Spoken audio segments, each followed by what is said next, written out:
soi cuối trời. Mùa đông năm ấy con Chúa sinh xuống đời, nhịp ca véo von bao thiên thần vang hát, tôn thờ nuôi hai giáng sinh trần ai. Con hợp với thiên thần hòa vang câu hát, con hợp với thiên thần hòa vang câu hát. Mừng sinh nhật Chúa vinh quang, mừng sinh nhật đấng yêu thương sinh nhật, tự ái sáng như con người. Mùa đông năm ấy vui tiếng ca nhịp nhàng, mùa đông năm ấy theo ánh sao huy hoàng, tìm hàng bế lên những bụng hồng màu đen, tôn thờ mỗi ngày giáng sinh trần ai.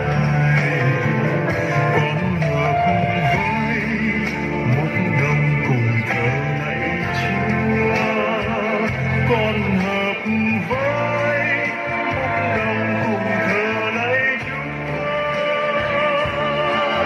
Mừng sinh nhật đấng cứu tinh, mừng sinh nhật đấng uy linh sinh nhật, ngày Chúa xuống ơn hàng ngày.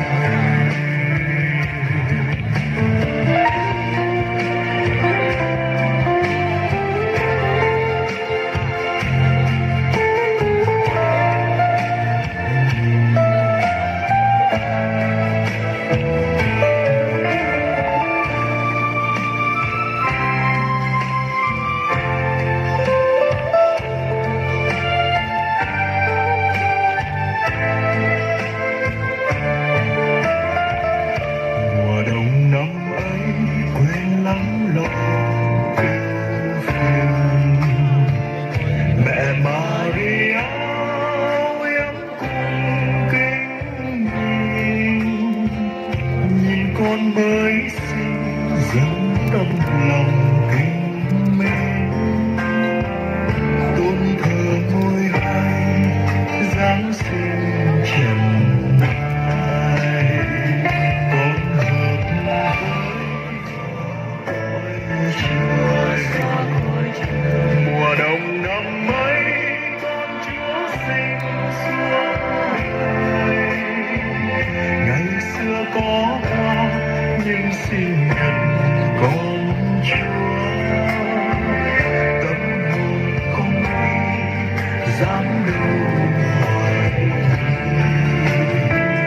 Con quỳ gối ôn lại ngày gió đang nhớ, con quỳ gối cảm tạ tình yêu quý giá.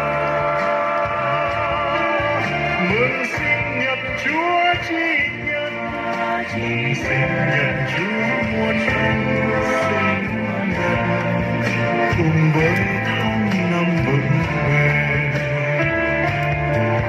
Mừng sinh nhật Chúa ngôi hai, mừng sinh nhật đấng thiên sai sinh nhật, một lễ